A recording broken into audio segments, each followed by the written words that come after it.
She's a real woman with a real life. She's someone you can relate to. Dawn Newton.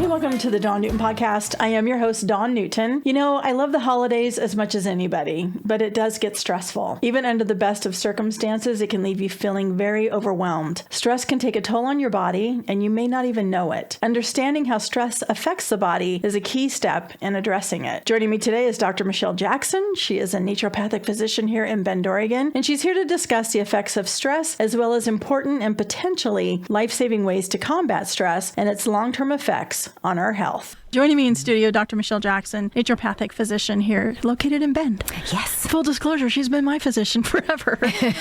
You should see the files. We're not joking.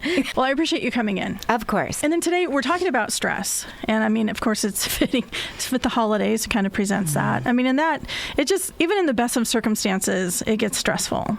Oh, yeah. I mean, I know I love holidays and I want to do all the things. Yeah. And not so much that anybody's putting the pressure on me. It's just what I do to myself. Mm-hmm. And then, we have to do this and do that. And I want to go see all the lights and do all the things and see the gingerbread stuff, all the things. And then sometimes you just don't get it in. And then you're so busy, or I am, let me make this about myself, getting so wrapped up in it that you lose the joy. Mm-hmm. You lose what the holiday is about. Yeah, but it's difficult. I think everybody, well, not everybody, but many people put that pressure on themselves, definitely. And sometimes it's fun to think, or one thing you could do, and I think we should all do this on our daily basis of just checking in sometimes when you're running around, am I feeling my feet on the ground? What am I actually, where am I in this moment? Am I snapping at the people in the store? Right. Am I, not holding the door for anybody? Yes. Type of thing. Yeah. Well, and that's just it too. And then also, I think one thing that I've learned is just, how do I want this holiday to be? Mm-hmm. Do I want to try and get all the things in? Do we just want to chill? What does everybody else want to do?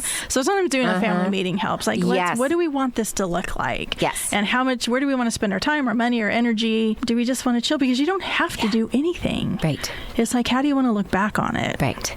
Yeah, that's interesting. I've never done that family meeting thing, but I've had a couple patients mention that recently, that they were like, hey, we just kind of sat down together and said, what do you like about the holidays, or what tradition do you like? And they were shocked at how many things that they could let go, that people were like, we don't care about this or that. And I think that's actually a really something people could do, and they could streamline. And the baking. Yeah. We have to bake this and bake that. Well, I don't feel like baking this year, but here's the recipe. Yeah, I love that. Yeah, you were telling me that earlier. Why don't you let's share the traditions. Right. Well, I was asking my kids, they're not kids, they're young men. Usually I'd make all these different kinds of cookies because I like baking, but I was asking them, I'm like, hey, if you could have one cookie, what would it be? They all said the same thing. So guess what? There's going to be one cookie, and that'll cut down on my baking time. Well, that's just as we don't necessarily think about it. Right. We don't think to ask. We just kind of to stop and reevaluate our ownership in that. I think that's really one of the things, is what part am I playing in this stress that is it self-induced? I mean, Lord knows there's enough out there that we're dipping and dodging and diving from that contributes to things that are really out of our control. Absolutely. But when talking about stress, I mean, the more I think stress is stress. I mean, even the little stressors that maybe even during the holidays, if you've already got some things going on, that could be the straw.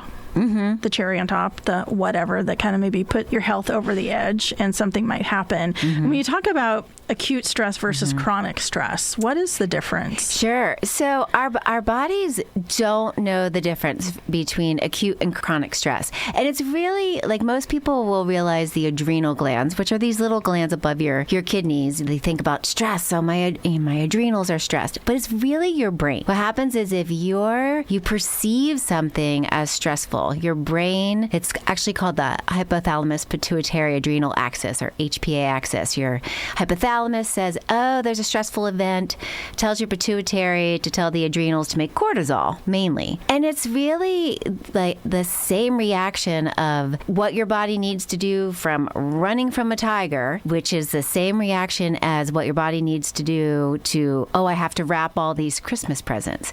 So what happens is your cortisol gets released, then sugar or glucose goes out into your bloodstream, because if you were fleeing from the tiger, your muscles would need that glucose. But if you're wrapping Christmas gifts, unless you're doing a marathon of it, you don't need all this extra glucose in your bloodstream. And that extra glucose in your bloodstream is fine for short-term stress. But what happens is this stress of just perceived stress, thinking about it, it keeps that blood sugar up, and your body doesn't need that. And over time, this is where like insulin resistance comes in. Like, your insulin is the hormone that takes sugar out of the bloodstream and puts it into your cells for storage. But if you've got high glucose because you've got high cortisol, you'll eventually get high insulin, and nothing is able to work the way it should be over a long period of time. That's how things like diabetes start. So unfortunately, the physiological response to stress is the same if it's a immediate life-threatening stress,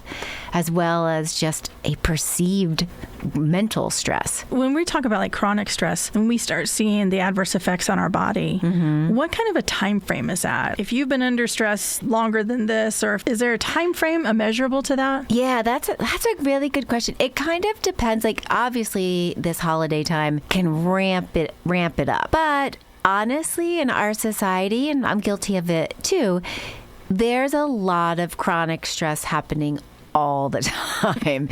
So it's not like, oh, the 2 weeks of extra holiday stress I'll get diabetes from that. But it might have some after effects. Like, we were talking about this before. During the like right now, when I'm seeing patients, people might tell me like, oh, I'm feeling more anxious or having trouble sleeping. But it's usually after the holidays that people just that crash. They almost are having more issues at that point. So the effect on the immune system, because your body's been fighting to keep you going, and then now that everything's kind of settled down, your body's like, all right, we're giving you a timeout. Yeah, exactly. whether you want to or not. Right. Body has a way of doing that. Well, and that's one thing too, like cortisol, again, which is the main hormone that you release with stress. It lowers your I shouldn't say lowers your immune system. It's an anti-inflammatory, I should say. So like, say you get injured and you release cortisol and you want to decrease that inflammation just to that little site of an injury. That's great.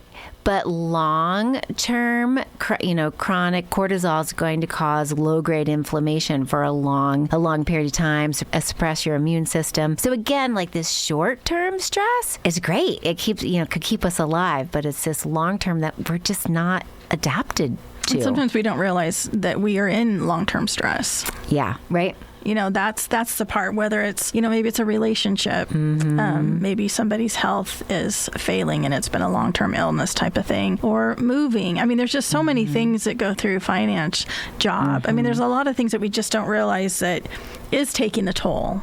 Yeah. Because we're just getting through it. Right. But being mindful of that. I mean, and also how it affects our hormones, our endocrine system. Obviously we talk about the immune system when you've just been running too hard and too long, not getting sleep, maybe eating the sugar just to keep yourself going, because that's usually what the body craves. Yeah. Maybe a little too many adult libations. Right.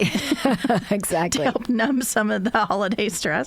And I mean, I get it, when the in-laws and outlaws start coming over and all the demands, but it's like, even then, that's something to look at. Like, how do we reevaluate that? Right. What if we don't participate in some things? Finish that sentence, because sometimes we're like, oh, if I don't do this, and it's like, well, what if you don't do that? Right. Honestly, finish the sentence. Yeah. What is that going to look like? Right. What's really going to happen here? And if anything, it's probably going to put a spotlight on some things to reevaluate and adjust. To be like, oh, yes, that is true. I was just listening to the other day, or maybe I was doing podcast or some continuing education, but I forget what it's called, but they have this test. They put people in these situations and they measure their cortisol. Like they try to stress them out in order to measure different bodily responses. And one thing they were testing is what foods affect the cortisol production the most. And what they were saying was the people who ate sugar right before this test, their cortisol response was much higher than people who had fats or protein. So even though that's like a little trick, sometimes I'll tell people, like, even though I don't want to say you can't have sugar and indulge in the holidays, but be like, okay, let me be mindful of, let me try to eat like I normally do, or have some protein before you go to that holiday party. Yeah, they're just sometimes just being mindful, almost planning a little bit of what you're going to do for these different events. Well, and I think the education piece is so important, realizing what it's doing to your body. Yeah. I mean, and even like the digestive system, that I know that is something when I get stressed, I can feel it in my stomach where it's like acid stomach. And it's like, well, wait, then it makes me go, well, wait, what's going on? Yeah. And it's good too that somewhat good that you get that digestive issue. Like not everybody does. Like when we eat foods that maybe are causing inflammation in usually our gastrointestinal tract will be the first area that happens. Like it causes inflammation. And some people then will get that gut pain and GI pain. But that doesn't, some people don't, but it doesn't mean that inflammation isn't affecting them. It can go throughout the body, and people will sometimes complain about, oh yeah, I'm getting more joint aches and pains or rashes, and that all starts in the gut, in the GI tract with the stress response. That's the body is trying to talk to you. Yeah. Hello, yes. Can we talk? Yeah. Do you see this rash? There's I'm trying to tell you something. Yeah, knock it off. And sometimes we just ignore it. Oh, yeah. It's like, I don't have time for this. I'll put some ointment on it. Right. Put a lid on a boiling pot. Yep. That's really what we're doing. Yes. I mean, let me just say, it's taken me working with Michelle for 20 some odd years to get to this point where she'll be like, Dawn, what's going on? Right. There's the headaches. There's the even reproductive system can be impacted by it. Absolutely. And of course, the cardiovascular, which is the blood pressure. Yeah. And the chest pains and all of that stuff. Right. I mean, again, going back to that original, like when we're under stress, our body physiologically is like, hey, we got to run from the tiger. We got to speed up the heart rate. Blood pressure goes up. But literally just because you're stressed because Uncle Joe has different political views than you do. Oh, God. That your body's actually going to react the same way as if it's got to run. And that's not good long term. So, yeah, those family functions, if that's the situation, not only do you put the cell phone in the basket, but your political stuff in the basket. Let's just don't. Yeah. It's not allowed. Don't go there. And then there's going to be the money jar that if you do bring it up, it's going to be like, oh, I love this it's not going to be idea. $1 a time. It's going to be $50. Like, really make it hurt. Right. I love that. And the other thing you can think about is you don't pick and choose. I mean, if you really are unhappy at these, hate to say it, but even these family events or like a party event, you don't have to go. You can say no. It's okay. And that's one thing too, I think, I don't know what I was hearing. Something on some internet thing talking about that it's okay to start your own family traditions. Mm-hmm. And that's, when you start having kids, especially when you start having kids, when you have to, okay, kids, hurry up and open your stuff, and then we're going to go run to here and here, here and here. And it's like, that's not. No. Just reevaluating that. And hopefully, and that's when I think maybe that's a thing to make note of is those family members that are supportive and understanding and the ones that aren't. Yeah. Just make a note of that. Maybe go a little deeper with that. Right. And be curious about realizing that it's your holiday too. Right. Right. And if you can't get away, I recently had a family member visit that was really going to be stressful for me. So my husband and, well, actually my kids that are at home too, we talked about it and just came up with some coping skill, some things for me because I was the main person. And we came up with just that I was going to be able to go to work for a while, which really just meant that I could leave the home for a while. But for me, just having that, knowing that I was going to be able to escape, got me through it. So that might be something for, say, people have to go to a holiday party. Like, hey, is there a signal? Or if you see me talking to this person too long. Exactly. Yeah. No, exactly. Come over. That can be helpful. No, because you and I have talked, and we both have some of those situations in our families where it's kind of like we do a little huddle. huddle. Yeah. Before we go in. Okay, team, let's, whether maybe I'm a little anxious about it or my husband is or whoever is, it's like, okay, how can I support you? Yes. What can we do? Yep. And can you cover for me? Can you, what's our code? How long do we want to stay here? Yep. And then if it's going okay, we want to stay a little longer. I mean, it helps so much because then you're both going in really as a team. Yes. And you're looking out for each other. Right. Because sometimes we can, and we used to do that. We could walk in having two separate experiences and we're both like in our own little head having whatever meltdown we're having because so-and-so said this, or we have to, you know how it is. Right. Do a team huddle. Yeah. And then just be there for each other. Yeah. And try to find some humor in it. Like when uncle this or aunt that or cousin this is going to pull whatever that they always pull, when you start seeing it happen, we just kind of laugh and look at each other like, oh, here we go. Here we go. Yeah, the other trick I'll tell patients to do when they're really getting worked up about family gatherings, I'm like, pretend you're watching a movie. It's that little bit of that distance of like, you don't have to be right in it. Just be an observer. Exactly. It's really interesting and that's kind of that self-awareness that we talk about and being grounded and actually, taking control. Yes. In the best way that you can so that you're taking care of yourself. I mean, that is really what self-care is. Yeah. Well, and I think we all do this, but there's so much like anticipatory stress. Like I think people start thinking about, oh, this could go wrong or this. And if you can catch yourself doing that, realize that's not actually happening. And, you're stressing about something that hasn't even happened, may not happen. But that is one thing that causes that stress response. There's this acronym. It's called NUTS, NUTS. It's when people have a perceived stress that's causing that stress response that I was talking about. And the big things are anything that's new will cause this cortisol stress response. Unpredictable, obviously, will cause that. A threat, if you're, physically threatened, again, by that tiger I was talking about. But if your beliefs or, personal ideas are being threatened, and then, or the sense of loss of control, is what will really stress us out. Or cause that stress response too. I think one of the main things, the takeaway of this conversation too, is how much us as an individual taking ownership in your own stress. Mm-hmm. Because like I said, we can, it's everywhere around us. I mean, we don't even have to, right. It's just right there. Yes. Everything is just so reactive and emotional and, but we can control ourselves and that's really all we have control over. Mm-hmm. Yeah. And there's definitely some tips I would say that can help. I mean, sleep. Getting enough sleep during this holiday season, and there'll be obviously days and nights that you're up a lot later, but so much of our body processes are on a circadian rhythm. So, and cortisol, again, is a big, naturally, will be high in the morning, low at night. And there's so many of our body processes that follow that cortisol rhythm. So when you can, like trying to go to bed around the same time, most nights, and getting up in the morning around the same time, keeping that schedule during this holiday time can be, your body just feels better.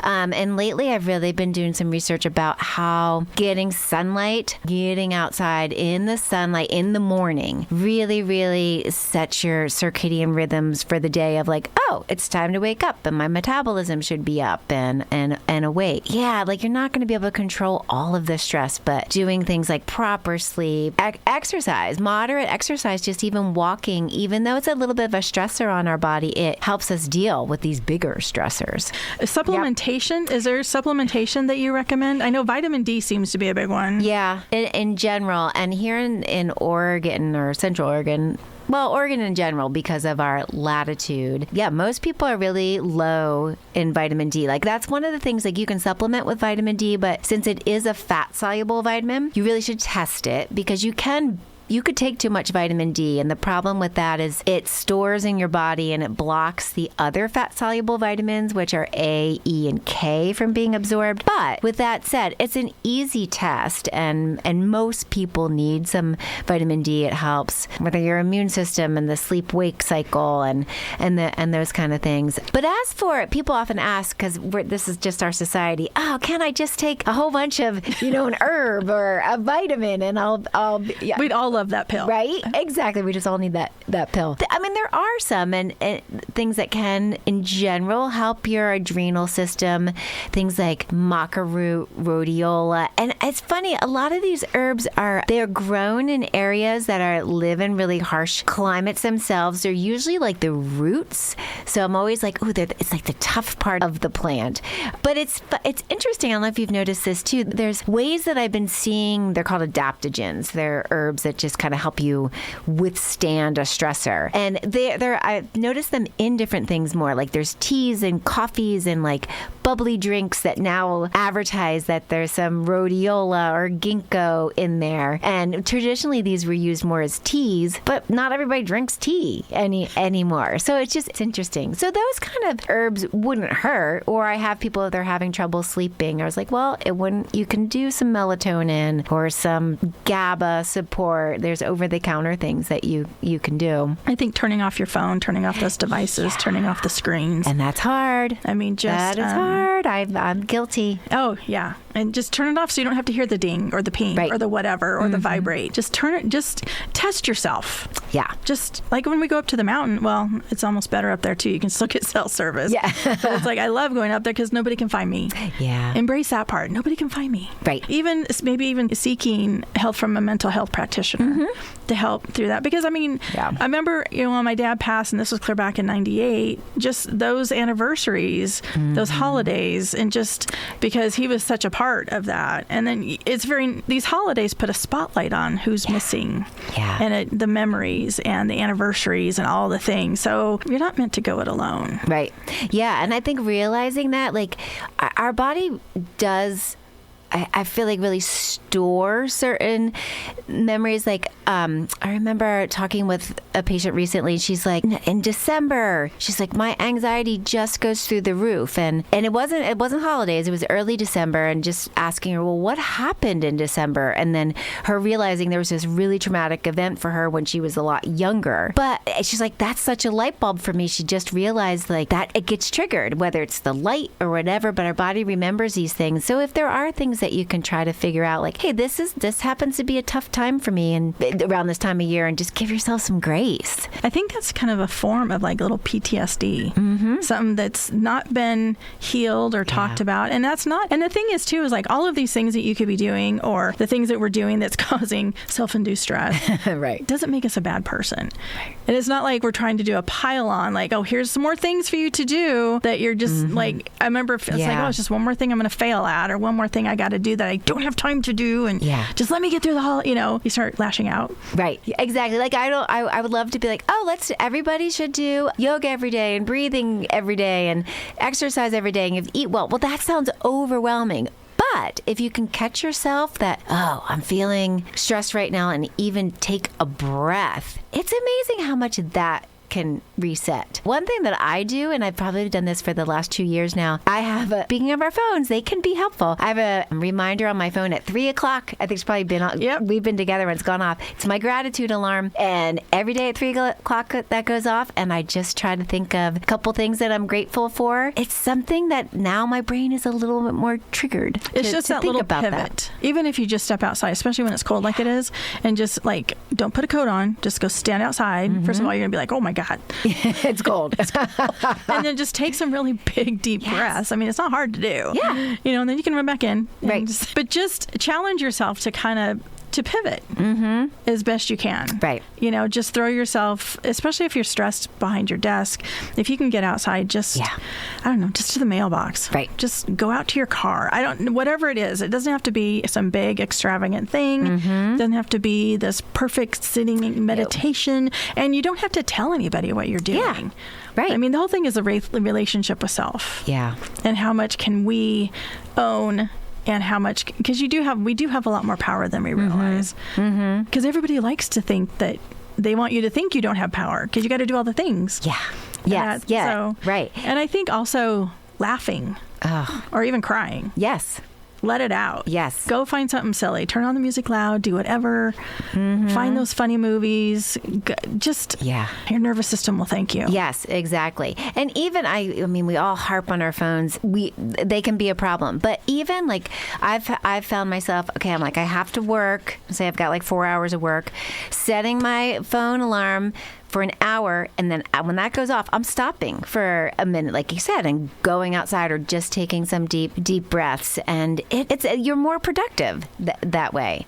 The other thing I think for the holidays, for some people, not everybody's like this, but is planning. Because again, we were talking about our brain starts making that cortisol and all that stuff when we feel like we're not in control. If you're a planner and trying to get things done ahead of time, if that relieves the stress for later, that can be helpful for people, like just planning things out and trying to get whatever they can done ahead of time, or delegating. Delegating's huge. Yeah. It's unless that causes you more stress because you're like, oh, they're not going to do it right. Yeah, but you know what? That's who cares? Okay. Exactly. We don't care. Yes, that's the whole point. Is like, it's not about being perfect, and and accept your imperfections. And no, it's not going to look like the Instagram photo. It never does. Yes, that's all that matters. Right? Was it fun making it? Did you, like you said, laugh and release serotonin and dopamine? Well, that's the whole point. And then be curious where that big stick that we use on ourselves, like, where does that come from? So that's some things. That's some luggage to unpack sometimes. Yes, we're like, save that for after the new year. Right.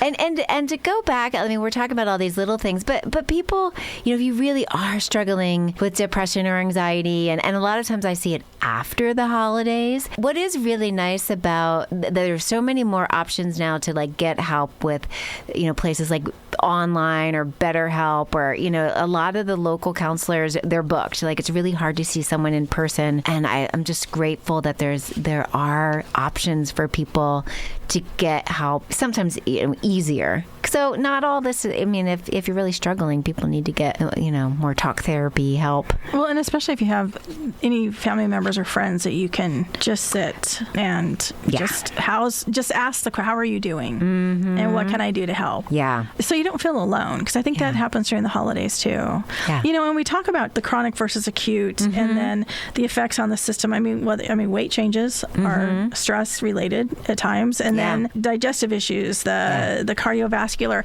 Yep.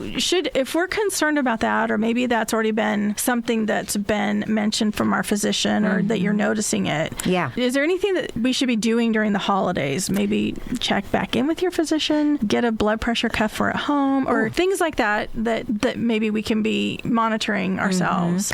Yeah. Oh, the blood pressure cuff is actually, that's a great idea, because you can do that at home. And if someone's going to monitor their blood pressure on their own, I tell them, like, try to do it same time of day. Your blood pressure, I forget how much, but it can go up quite a bit, like after having caffeine. So, it's like, okay, if you're going to take your blood pressure, do it. Always take it away from caffeine. Just say, for example, so like same time of day, same arm. Keep that consistent versus you could have some big fluctuations. So that's something that could be helpful. Yeah, I think after the first of the year, people often are thinking like, "Oh, I'm going to do my New Year's resolutions," but that's a good time to go in and check in with your physician or do some blood work, because there can be some changes in, like I was mentioning, your glucose or your inflammatory markers that would be helpful to get a bead on at that point in order to maybe come up with a plan for the upcoming year. But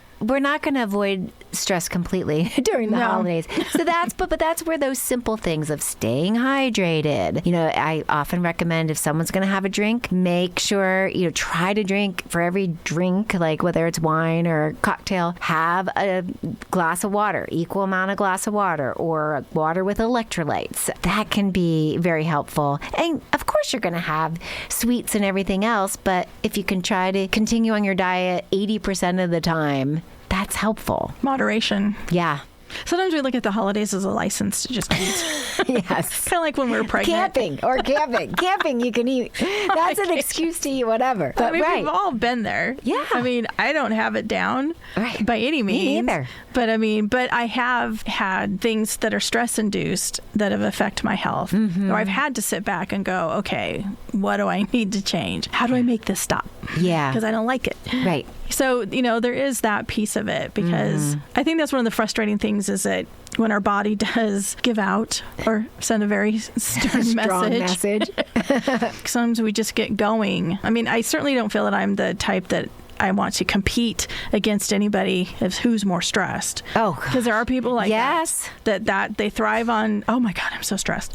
I'm not that person, but I do like to just keep going. I like to do things and make things, but it's like you got to slow down a little bit, So that's that talk with self. Mm-hmm. Yeah, because at the end of the day, you only have you. Like the person that you were saying, like, oh, I'm so busy.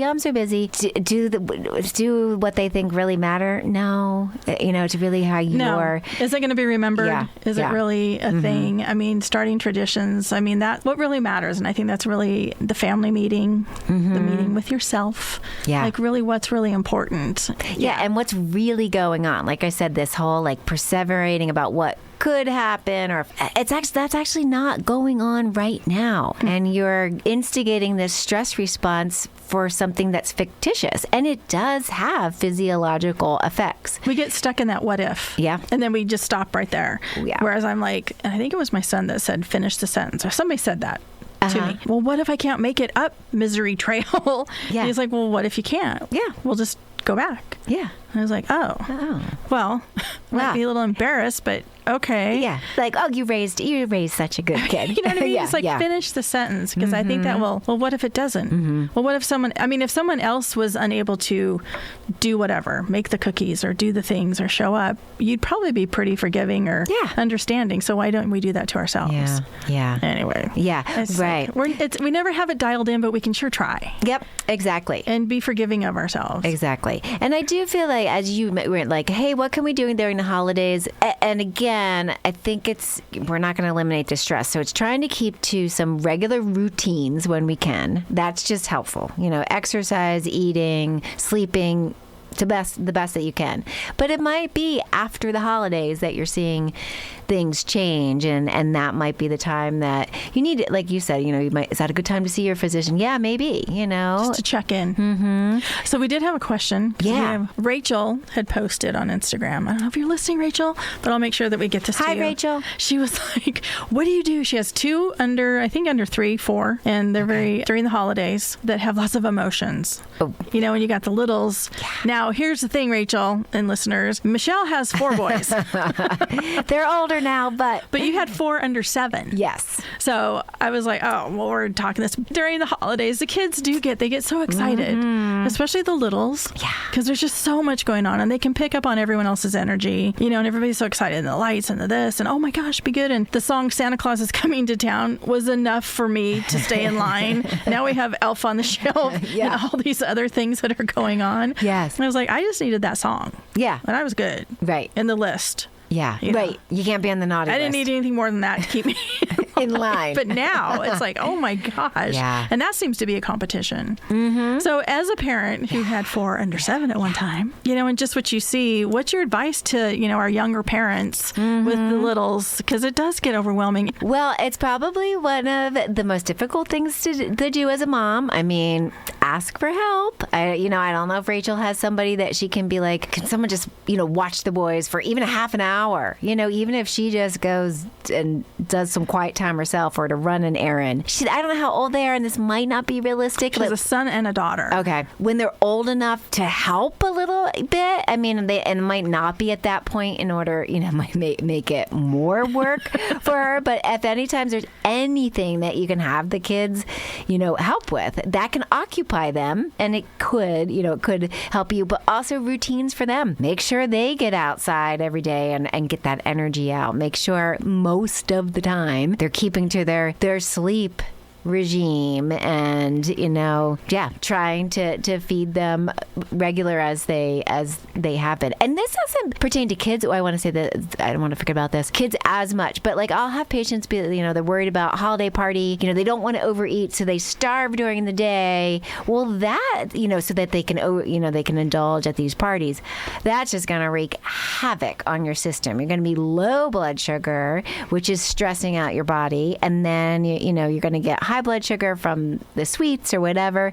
So again, just trying to eat as you normally do is a better strategy. So keeping the kids on kind of their same schedule. Well, and I think too how we just mentioned because even and even when your boys were younger, when my kids, we didn't have all the handheld devices and the screens and all the things that the kids have now. I never handed my kid my phone to be entertained, to watch videos and I'm not dogging on anybody, but that wasn't the thing then, right? But I think also how we say as adults to unplug, turn it off, is maybe do that for the kiddos too. I mean, and let's just not talk about Santa today. Yeah, that's a good idea. Not focus on that. Yeah, let's just go. I don't know. I mean, we have so many things here in Bend. The High Desert Museum, the river. Go take a walk. Yeah, I don't know if the train guy still comes to the. I think he is actually to the library. Oh my gosh, my boys would love that. Just something that's not holiday. Yeah. And not in a Scrooge way, but just like, let's just take a break. Let's just give ourselves a time out from it. Right. And let's maybe recalibrate. Yeah. Oh, I like that idea. And honestly, at times you want to give the kids their electronics in order to give yourself a few minutes to finish. Oh gosh. So there's no shame in that. We're not saying that, right? But right. Because we didn't have the electronics, but we had the JCPenney catalog. Yeah, exactly. And we handed them that catalog and a Sharpie. Yeah. Those kids, we wouldn't hear from them for hours. Yeah, they were good. Yes. Yep. Yeah, you were couldn't wait for that catalog. That was our screen. Yeah. And then all the Christmas shows, and then, so no, there was other things that we had. It's not about being perfect. Yeah. Yeah. And I would say, too, I honestly don't do a lot of the social media, but sometimes I'll be like, hey, take a break from that. So you're not comparing and, just not comparing. And oh, yeah, that's the other piece is the perfect little family photos and the perfect little tree. Yeah. And it's like, nah. Now, who's got that? No. Yeah. I don't. It's really not true. I think there should be, maybe there should be a contest of like, this is what my house really looks like.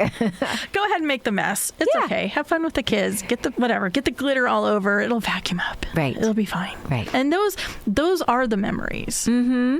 Oh yeah. I bet if you asked your kids too, if you asked them like, what's one of your memories? They're going to see something off the wall that had nothing to do with what you worked so hard to do.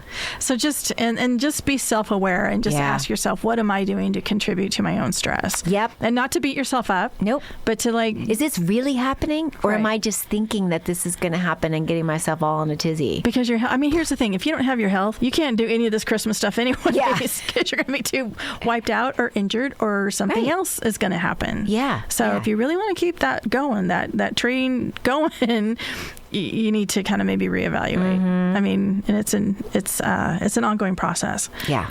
So we're just about out of time. Oh. But you're going to be back in January. Yeah. Not necessarily a new year, new you, because I think that's ridiculous. Right. Just talking about health and nutrition and the GLP-1s and supplementation and what that's doing, because that has taken the social media and what the media has done with things like that, where like the GLP-1s have really, if you really do your research, there is a lot of benefits to it. Yeah. And it's not just a weight loss. Yeah. And I really want to explain that a little bit more because that is a peptide that our body has. But to understand that more and that because they can be beneficial. So we'll be posting that on social media. It'll be posted on, we haven't set a date yet. I'll make sure I post it on my website, Michelle's site. Yep. So in case you have any questions that you want to ask the doctor, Dr. J. Yeah. And my boys don't ask any questions. Who knows what they'll put out there. That's all right. We can. It's my show, and we will edit as needed. I love it. Yeah, those Jackson boys. Oh, that's funny. Michelle, thank you so much for coming in. Oh, thanks for having me. It's And always hopefully fun. it was a good takeaway, Yeah. just to maybe reevaluate. It's like I said, it's not about being perfect. We're not meaning to add to your stress by any means. But it does, when you do kind of stop and reevaluate, it does get a little stressful because then you're like, oh, God. And you're not doing any, and then, don't use that to beat yourself up. Like, you're not doing anything wrong. It's about being just your best self for you and then for your family. Hey, thanks for listening to the Dawn Newton podcast. And a special thank you to my guest, Dr. Michelle Jackson, joining us today talking about ways to combat stress, not only during the holidays, but the rest of the year as well. For more information about Dr. Jackson, you can visit her website, drjacksonnd.com, and be sure and check out my website, dawnnewton.com. The Dawn Newton podcast is written, produced, and hosted by Dawn Newton.